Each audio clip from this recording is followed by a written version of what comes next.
Magandang umaga po mga kaletos. Ngayon po tayo po ay magtatanim ng ating mga seedlings.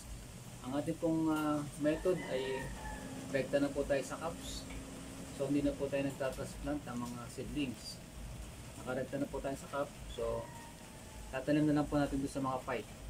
Tulad po nito, ito po ay 10 days na. So pwede na po natin ilipat ito sa mga pipe po natin. Ang ating pong system ay NFT. At nung nakaraan po ay ubos na po yung ating mga lettuce. Sold out na po mga ka-lettuce.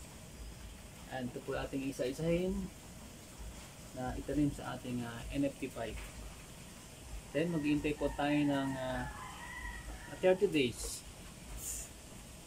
At pwede na po nating maharabis po ang ating mga lettuce. Happy farming po mga guys. Ka-lettuce, God bless.